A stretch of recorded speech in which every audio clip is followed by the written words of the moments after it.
Good day, people. This is Jenerali Ulimwengu bringing to you my regular feature program, which is Jenerali Ulimwengu exclusive on the Chanzo. And in this segment, I bring to you a reading of articles I've written, both in Kiswahili and in English. But for now, today, I'll be reading to you a couple of articles I wrote in English recently. These are articles which usually appear in the East African paper that is published in Nairobi, and this one was on the 15th of April of this year, 2023. And this particular article has a heading, Guide to Good Governance, First, do no harm. The rest will follow. And it goes like this. A spirited debate recently took place in a regional capital around issues pertaining to economic development, or rather, the lack of it on the African continent, despite the huge human and natural resources at the continent's disposal and the crying need for these to be translated into drivers for heaving the continent out of the mire it wallows in. The interrogations attached to the mega question of why Africa lags behind other continents despite the huge endowments it has been asked perennially, and the inability to arrive at some sense of denouement trumps many people I have a chance to engage with thereon. On this latest occasion, again, thinkers from the region did not sound as if they had moved closer to an answer they could all live with. After a day and a half, dissensions seemed unbridgeable, although the desire to seek greater understanding was all too clear. Seeking to nudge the conversation ahead, a senior and venerated leading light shared his view that the two questions any society should ask itself about development, what and how, had found answers from the innumerable research reports, think tank recommendations, and treatises. Now, he posited, it was the issue of correct implementation. Correct, in quotation marks, implementation that was still eluding our leaders and experts. The liveliness of the arguments that ensued reminded one of the difficulty of identifying the most pressing problems to solve and the most potent and productive agents to mobilize for the effort. It seems we are not out of the woods yet. Soon after our flag independences, the French agronomist René Dumont diagnosed our ills in false start in Africa, or in French, l'Afrique noire est mal partie, detailing the wrong choices made by our rulers at the dawn of our national governments and the wrong decisions we made in how we treated rural development, our investment choices, the environment, and our neglect of the kind of education that would re-energize our poor to contribute more effectively and efficiently in their own self-actualization against poverty and for development and progress. At the time, I remember Julius Nyerere took the book as a personal mini-Bible alongside Paulo Freire's Pedagogy of the Oppressed, on the need to anchor our education in the critical thinking of our people instead of on the banking system, in quotes, of piling up facts in the brain of the learner only to offload it when examination time comes. These books, among others, of course, greatly influenced Mwalimu's thinking in many matters developmental. former Prime Minister of Togo and former Secretary General of the Organization of African Unity, OAU, wrote a book called Demain l'Afrique, or Tomorrow, Africa, in which he heralded the advent of an Africa free from the clutches of apartheid in South Africa, working to conjugate its economies to enable it to impose its voice and influence on the world stage as an equal partner. Importantly, Kojo's book came 5 years after the OAU had adopted the Lagos Plan of Action of 1980, in which our best economists had taken stock of Africa's economic praxis since Dumont and found it still badly wanting and made concrete recommendations for renewal. In these and many other major works, books and papers by intellectual heavy lifters relevant and our continent's needs and circumstances kept reminding us of many basic requirements for development, such as the need to set the greatest store by our own efforts instead of depending on the will of benefactors from rich countries. Dambisa Moyo's Dead Aid and Severin Rugumamu's Lethal Aid brilliantly demonstrated the mortal stranglehold handouts from donor countries and agencies can have on our economies. With all the twists and turns punctuated by lamentation of things that don't work, which we cling on to as if they were Moses' tablets themselves from time to time, Africa throws to the fore a few of its sons and daughters who light up the path and show a way that seems so clear that we wonder why we had not seen it all along. At the dawn of this millennium, we thought that moment had arrived when Olusegun Obasanjo, Thabo Mbeki et al.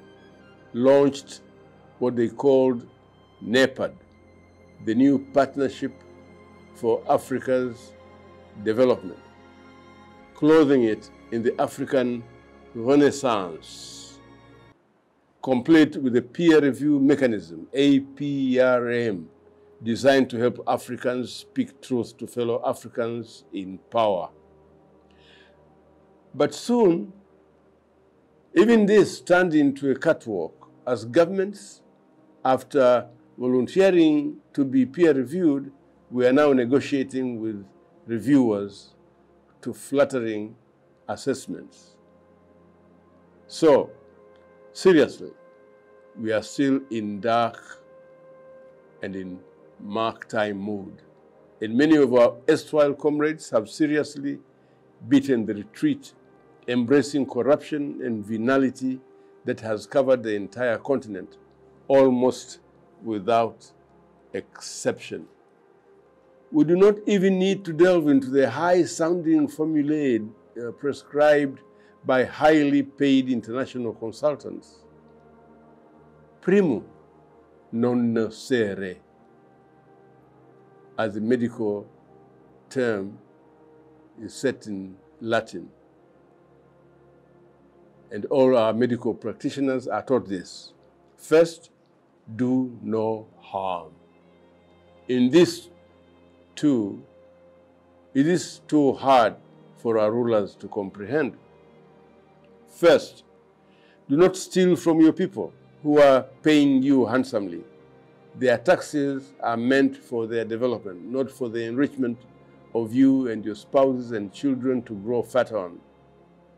Second, do not kill, maim, or jail those who disagree with you. Let's start there, and let's keep talking, and I'll be back. Thank you. On the 20th of May in 2023,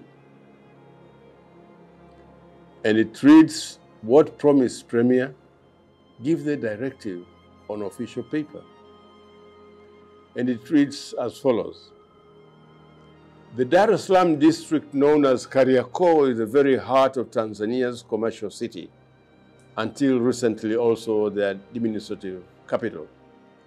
Its name is derived from its function during the last imperial war, 1939 to 1945, when the colonial administration was recruiting askaris in the colonies to bolster the war effort against Nazi Germany under Hitler and Imperial Japan under Hirohito.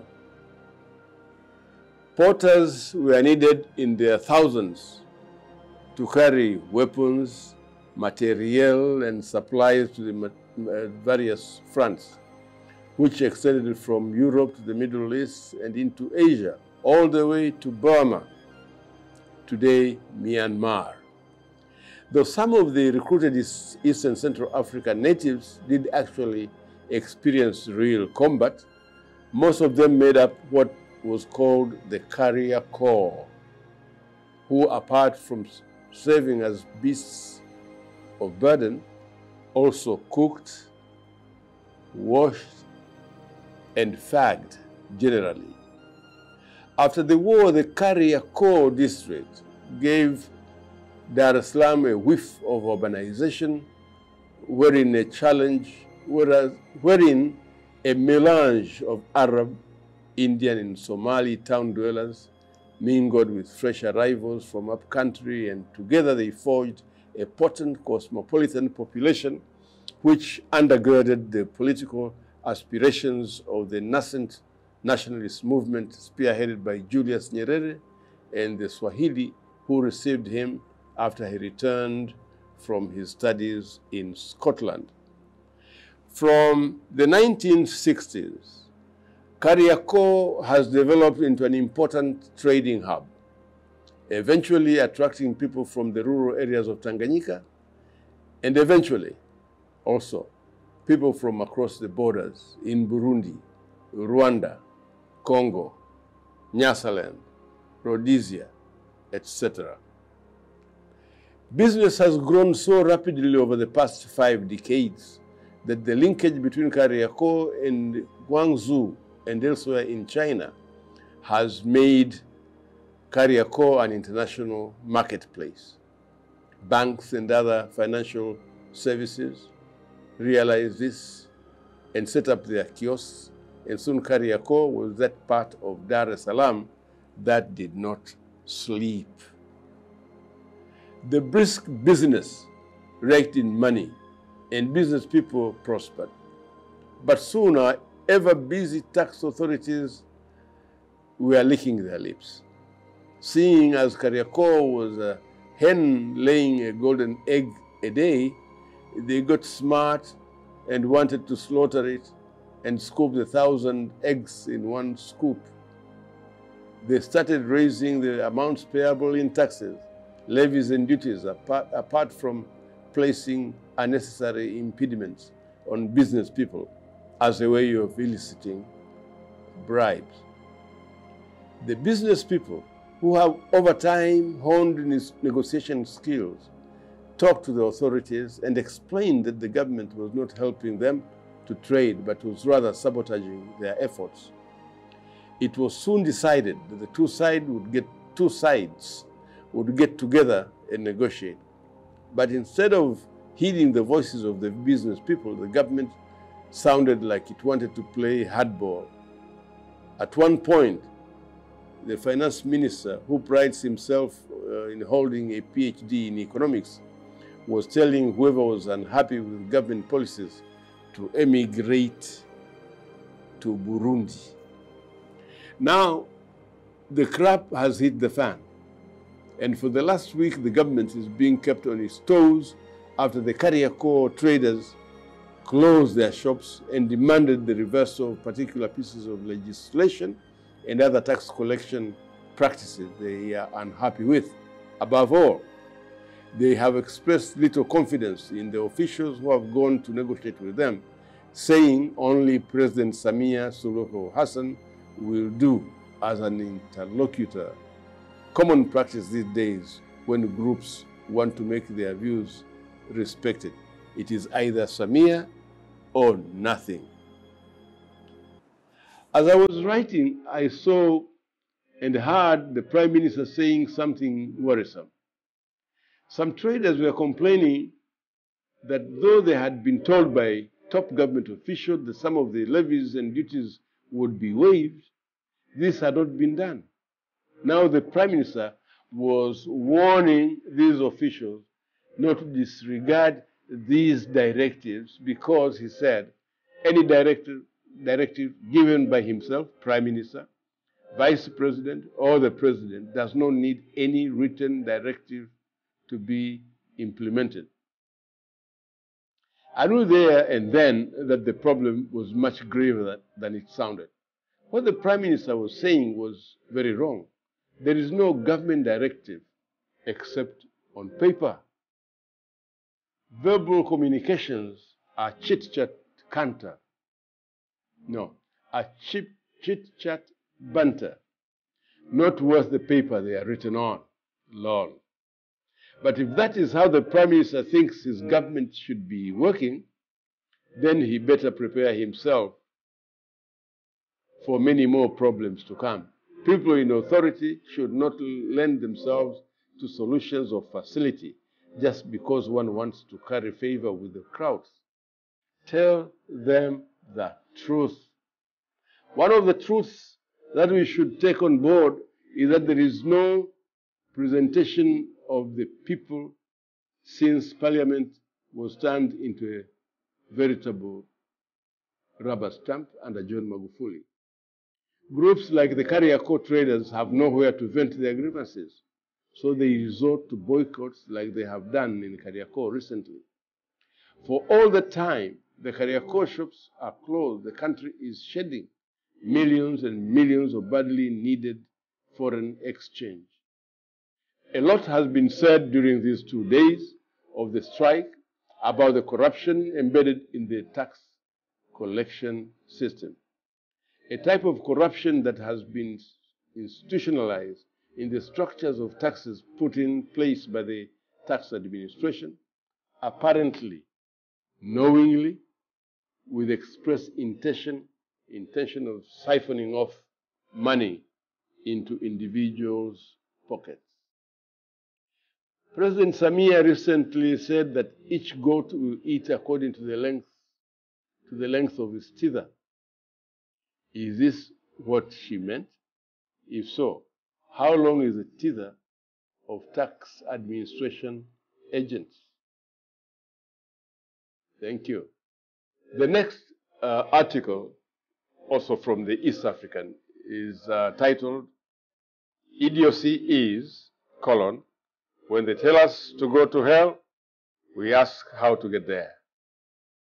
It's an article that came out in the East African on June 17th, 2023. And it reads as follows.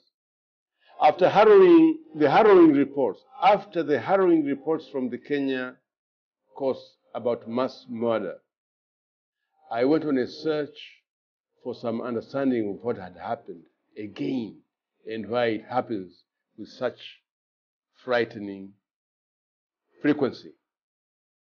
Why would people assumed to be thinking human beings get themselves into a state of mind that renders them so susceptible to do things that are unthinkable to the ordinary mind? And why does it occur so often? And why do we never learn? On the web, I encountered a man named Ian Haworth, an Englishman who had a few tussles with cults and tried to do something about them. Apparently, Haworth came under the influence of a cult and experienced some of the nefarious doings of such orders before coming out and taking measures to counteract them.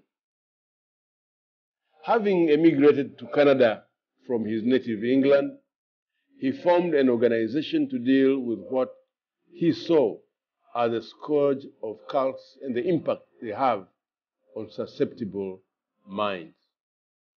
He founded an organization he called the Cult Information Center, CIC, and another Counsel on Mind Abuse, or COMA. And he has written books about cults and their insidious mind control tactics. I recommend people to listen to what Haworth has to say as someone who has been there and back and who is able to give first-hand testimonies of what he has been able to learn. One thing is for sure, and that is that the commanders of whatever they call themselves know that their traffic is harmful and cannot stand scrutiny. They will thus use coercion to make sure that once ensnared, the captives remain trapped. That is why in many dramas like this one of the Kenyan coast, the leader does not participate in what he extols his congregation to do. Paul Mackenzie, in court, Paul Mackenzie looked well-fed while his flock were bones in skins. In other instances, if a standoff develops, it ends in a shootout wherein the Messiah perishes in a ball of fire rather than be taken into custody to stand trial and perhaps face economic ruin and social stigma. There is a whole catalogue of how this end comes. What may be at the causational root of this apparent madness could turn out, depending on the circumstances, to be very easy to fathom. Like, for instance, the world is full of idiots, people who, though they will not harm a fly, will not understand that they are being told, that what they are being told is dangerous for them. This might be that if they give all their gold to the Messiah, they will become rich. Or that the consecrated water they are sold for a fortune heals 50 ailments. It is expensive idiocy, which must be placed only a notch lower than dangerous foolishness. This is, in my sense, if you lose our money, property, and valuable objects through foolish beliefs, and a failure to see that we are being conned by our purported saviors, that is stupid, foolish, idiotic, or whatever else you want to call it. But if through your stupidity or foolishness you cause the deaths of people like we saw on the Kenyan coast, that is dangerous idiocy. It is criminal stupidity. Unfortunately, stupidity has not been criminalized in our legal systems, though I almost believe that those who are responsible for enforcing foolishness to the extent that it can cause directly or indirectly what we witnessed in Kenya should be held criminally liable. Who are these I'm talking about? There are as many as they are varied. The first to come to mind is the education system, which, according to Prophet Robert Nesta Marley, has been graduating thieves and murderers who are busy building church and university, deceiving the people continually. Babylon system by Bob Marley. After that come our politicians, administrators, and law enforcement agencies. It is hardly credible that such people flew under the radar all the time till those children were buried. Mackenzie's activities are known because he proclaimed his powers openly. But because he was acting within a society rife with idiocy, corruption, and nonchalance, he was left free to peddle his dangerous mental poison. In a central role, we all abet these malefactors. The brain-numbing ideologies and beliefs we are being fed should be easy to discern and to call out. But because we have allowed ourselves to sink into non-thinking and into extreme forms of intellectual lethargy, never daring to question anything we are told by those with power over us, when they tell us go to hell, literally, we ask how to get there. I have often wondered why our law enforcement agencies are all over the place chasing youngsters, lighting up their spliffs, and not apprehending these messiahs claiming to make poor people rich and dead ones alive.